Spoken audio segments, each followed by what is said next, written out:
الله يا الله، الله سبحان الله، الله يا الله،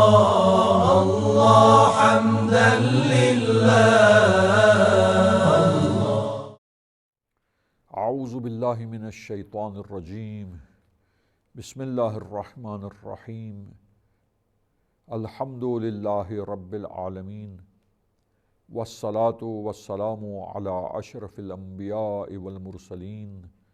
وآلہ الطیبین الطاہرین المعصومین۔ عزیزان گرامی، ہماری گفتگو صفات سلبیہ میں ہے اور ہماری بحث ان صفات کے بارے میں ہے کہ جن کو ہم اللہ کی ذات سے سلب کرتے ہیں، اللہ کی ذات سے نفی کر دی جاتی ہے ان صفات کی۔ انہی صفات سلبیہ میں سے ایک، اللہ تعالیٰ مرئی نہیں ہے، یعنی اللہ تعالیٰ کو دیکھا نہیں جا سکتا، پس قابل رؤیت نہیں ہے، دیکھا نہیں جا سکتا، پس دیکھنے کی اور دکھائی دینے کی، یعنی اللہ تعالیٰ کی ذات دکھائی نہیں دے گی کسی کو، پس یہ دکھائی دینا اس کی نفی کر دیتے ہیں ہم، یعنی اللہ تعالیٰ کی ذات قابل رؤیت نہیں ہے، اس کو دیکھا نہیں جا سکتا، نفی کرتے ہیں ہم دیکھے جانے کی اللہ تعالیٰ سے، کہ اللہ تعالیٰ وہ ہستی ہے، پروردگار عالم، وہ واجب الوجود، وہ ذات ہے جس کو دیکھا نہیں جا سکتا۔ تو دیکھے جانے کی نفی کر دی، دیکھے جانے کو آپ نے سلب کر لیا کہ دیکھا جانا ممکن نہیں ہے اللہ تعالیٰ کا۔ نہ ہی اللہ تعالیٰ دنیا میں ان مادی آنکھوں سے، ان ظاہری آنکھوں سے نظر آ سکتا ہے، اور نہ ہی عزیزان گرامی اللہ تعالیٰ کی ذات کو، اس پروردگار عالم کی ہستی کو آخرت میں مادی آنکھوں سے اور جسمانی آنکھوں سے نہیں دیکھا جا سکتا۔ اب آپ دیکھیے کہ یہ صفت کی جو ہم نفی کرتے ہیں کہ قابل رؤیت نہیں ہے، مرئی نہیں ہے اللہ تعالیٰ کی ذات، یعنی اس کو دیکھا نہیں جا سکتا، تو عزیزان گرامی ان مادی آنکھوں سے، بحث یہ کہ ان مادی اور ظاہری آنکھوں سے، جسمانی آنکھوں سے کن چیزوں کو انسان دیکھ سکتا ہے، کن چیزوں کو مشاہدہ کر سکتا ہے۔ یہ مادی آنکھیں جن چیزوں کو دیکھ سکتی ہیں وہ جسم ہے عزیزان گرامی، لہٰذا یہ مادی آنکھ مادی جسم کو، جو جسم ہے، جو مادی اشیاء ہیں، جو ممکن الوجود موجودات ہیں، ان کو یہ آنکھ دیکھ سکتی ہے۔ تو عزیزان گرامی، اب آپ فرض کریں کہ جو جراثیم ہیں ان کو نہیں دیکھ سکتی، وہ بہت چھوٹے ہیں، وہ مائکروسکوپ کے بغیر نظر نہیں آتے، وہ اور بات ہے، لیکن ہم یہ کہتے ہیں کہ صلاحیت آنکھوں میں کیا ہے کہ آنکھ جس چیز کو بھی دیکھے گی وہ چیز مادی ہوگی، وہ چیز جسم ہوگی۔ اب وہ باریکی کی وجہ سے اور اس کا حجم کم ہونے کی وجہ سے، چھوٹی، بہت ہی زیادہ چھوٹی ہونے کی وجہ سے اگر آنکھ میں صلاحیت نہیں اس کو دیکھ سکے تو وہ اور بات ہے، وہ ہے مادی، لیکن تمام مادی چیزوں کو آنکھیں دیکھ سکیں یہ بھی ضروری نہیں، لیکن آنکھ جن چیزوں کو دیکھ سکتی ہے وہ سب کی سب مادی ہیں۔ پس مادی اور جسم، مانیت پر مشتمل، جسم پر مشتمل چیزیں جو ممکن الوجود موجودات ہیں، ان کو ان آنکھوں سے دیکھا جا سکتا ہے اور ادراک کیا جا سکتا ہے، وہ قابل دید ہیں، قابل رؤیت ہیں۔ اب واجب الوجود بذاتہ لذاتہ، وہ ہستی کہ جو جسم نہیں ہے، وہ پروردگار عالم کہ جو مادی نہیں ہے، بس وہ مادی شے نہیں، مجرد ہے، اور وہ ایسی ہستی نہیں کہ جو جسم ہو۔ تو یہ جسم ہونا، مادی ہونا اور ممکن الوجود ہونا عزیزان گرامی، بس یہ ہے کہ ممکن الوجود جو ہوگا جسم ہوگا، ممکن الوجود جو ہوگا وہ مادی ہوگا، بس ممکن الوجود میں سے مادی چیز یا ممکن الوجود میں سے آپ دیکھیں کہ مجرد چیز بھی ہو، ممکن الوجود ما سوی اللہ میں اگر مجرد چیز بھی ہو، تو عزیزان گرامی یہ مادی آنکھ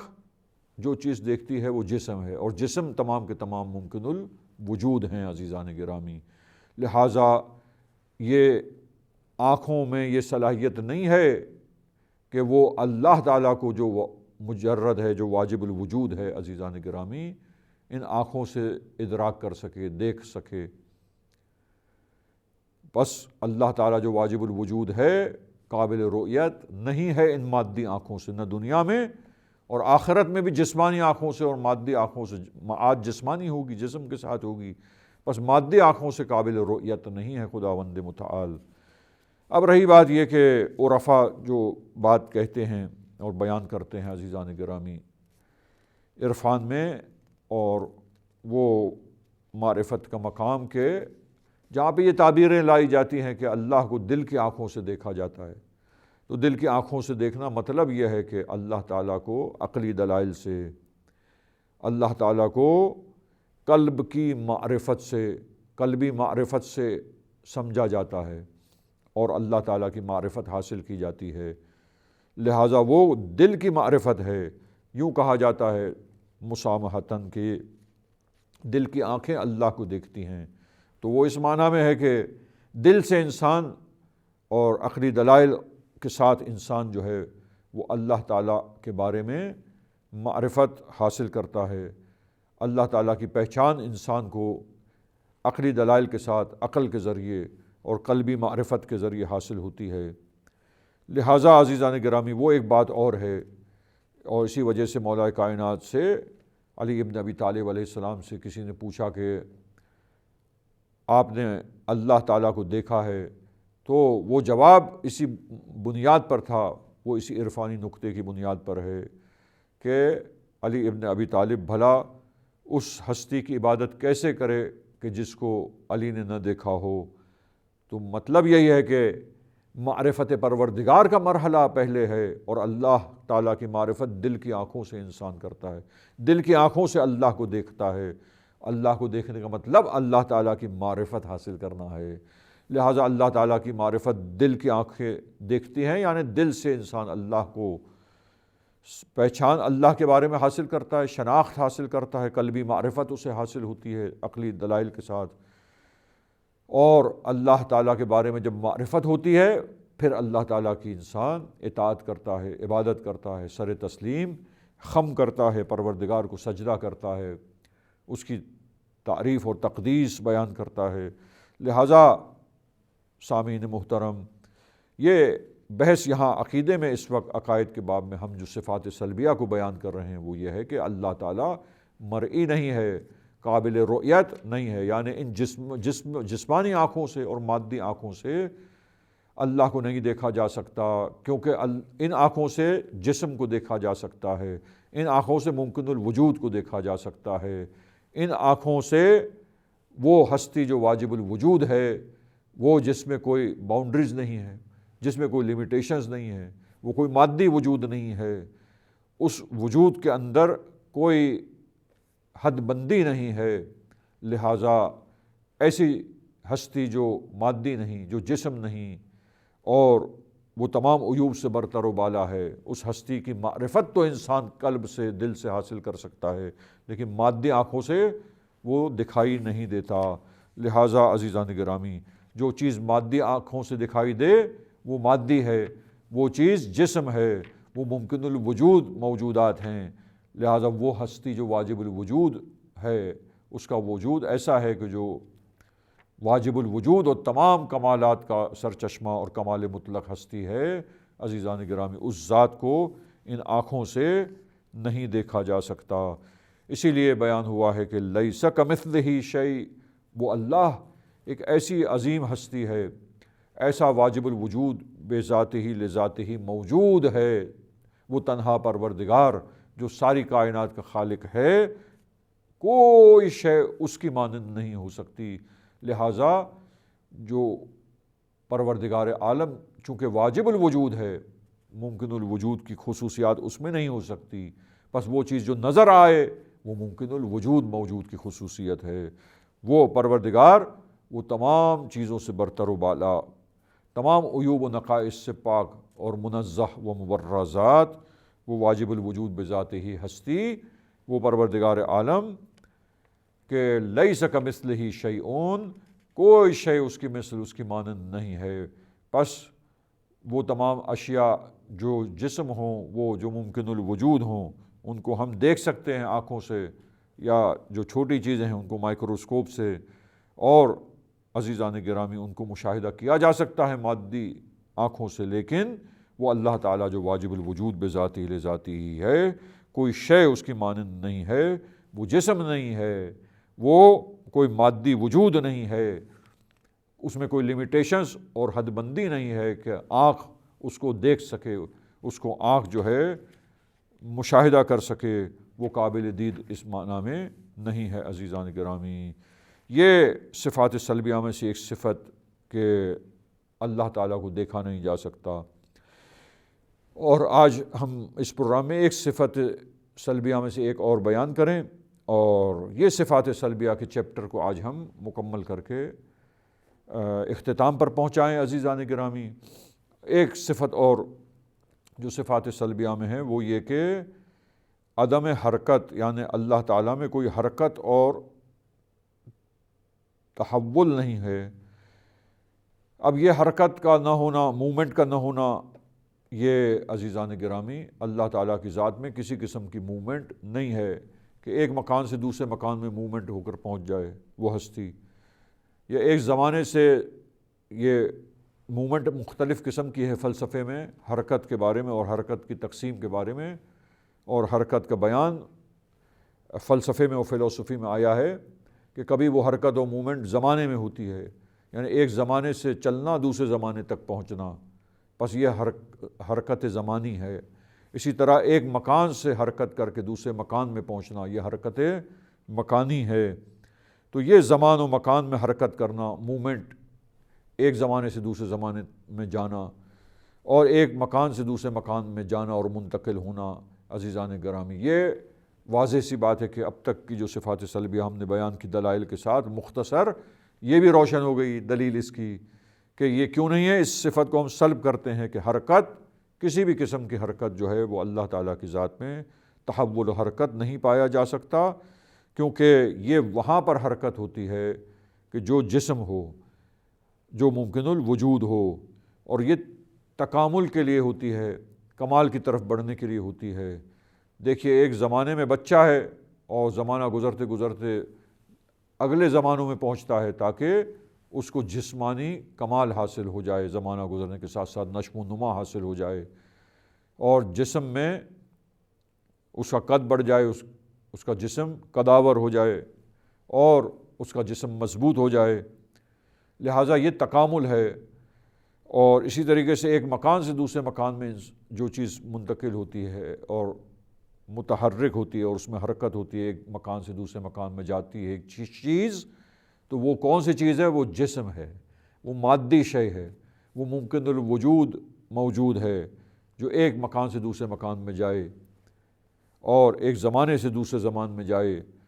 اور وہ جب ایک زمانے سے دوسرے زمانے میں جائے گا تو عزیزان گرامی وہ جس زمانے میں پہنچا اب وہ اس زمانے میں ہے، جب پہلے تھا جس زمانے میں تو وہ اس پہلے زمانے سے مخصوص تھا۔ اللہ تعالیٰ کی ذات کسی خاص زمانے کے ساتھ مخصوص نہیں ہے، کسی خاص زمانے سے وابستہ نہیں ہے، اور عزیزان گرامی کسی خاص مکان کے ساتھ وابستہ نہیں ہے۔ کسی خاص مکان و زمانے سے وابستہ ہونا اور ایک زمانے سے دوسرے زمانے میں متحرک ہو کر پہنچنا، یہ حرکت زمانی، اور ایک مکان سے دوسرے مکان میں حرکت مکانی کے ذریعے پہنچنا، یہ سب یا تکامل کے لیے ہوتا ہے، اور یا دوسرے الفاظ میں ہم کہیں کہ یہ جسم اور ممکن الوجود کی خاصیتیں ہیں۔ لہٰذا اللہ تعالیٰ جسم نہیں ہے، اللہ تعالیٰ مادی وجود نہیں ہے، پروردگار عالم ممکن الوجود نہیں ہے، وہ واجب الوجود ہے، اور ان تمام عیوب سے اور ان تمام نقائص سے کہ جو یہ ممکن الوجود میں پائے جاتے ہیں، یہ چیزیں در واقع عیوب ہیں، یہ صفات جو بیان ہو رہے ہیں یہ نقائص ہیں، لہٰذا یہ نقائص اور یہ عیوب ان تمام چیزوں سے اللہ تعالیٰ کی ذات بلند و برتر اور پاک اور منزہ ہے۔ لہٰذا عزیزان گرامی ذہن نشین کر لیجئے، لہٰذا ان دلائل سے مختصر طور پر ہم سمجھتے ہیں اور ہمیں پتہ چلتا ہے کہ یہ صفتیں جو ہے یہ ممکن الوجود کی صفتیں ہیں، پس واجب الوجود بذاتہ ہی لذاتہ ہی، جو کمال ہی کمال ہے اس ذات میں یہ نقائص اور یہ صفتیں نہیں ہو سکتی ہیں۔ عزیزان گرامی ہم نے اختصار کے ساتھ جو کچھ مطالب بیان کیے ہیں اس سے یہ واضح ہو گیا، بہت ہی اختصار کے ساتھ ہم نے صفات سلبیہ کے بیان کو اپنے سامعین کرام کے سامنے پیش کیا ہے، اور مزید تفصیلات اور مزید گہرائی کے ساتھ دلائل جو مزید گہرائی کے ساتھ اور تفصیل سے بیان ہوئے ہیں، اگر دلچسپی رکھتے ہوں تو سامعین کرام عقائد کی وہ کتابیں جن میں تفصیل بیان ہوئی ہے دلائل کے ساتھ، اور علم کلام کی کتابوں کی طرف رجوع کریں اور وہاں سے جو مزید تفصیلات کے ساتھ گفتگو کی ہے اس کو مطالعہ کریں، اور وہاں سے مطالعے کے ذریعے مزید اپنی معلومات میں اضافہ فرمائیں۔ اور یہاں ہمارے ان پروگرامز میں بنا اس بات پر ہے اور اس بنیاد پر ہے ہمارا یہ ڈسکشن اور یہ ہماری بحث اور سلسلہ درس کا اور کلاسز کا، کہ اختصار کے ساتھ اور مختصر دلائل کے ساتھ عقائد کو بیان کیا جائے اور گفتگو کی جائے۔ عزیزان گرامی یہاں پر ہم نے صفات سلبیہ کی بحث کو اختتامی مراحل میں پہنچایا، اور اس کے بعد انشاءاللہ اب ہم ایک اور بحث کا آغاز کریں گے، اور وہ ہے توحید خداوند متعال، وحدانیت پروردگار کی بحث دیگر پروگراموں میں انشاءاللہ شروع کی جائے گی۔ وصلی اللہ علی محمد وأہل بیتہ الطاہرین۔ اغفر لنا ذنوبنا وارفع البلايا، اغفر لنا ذنوبنا وارفع البلايا،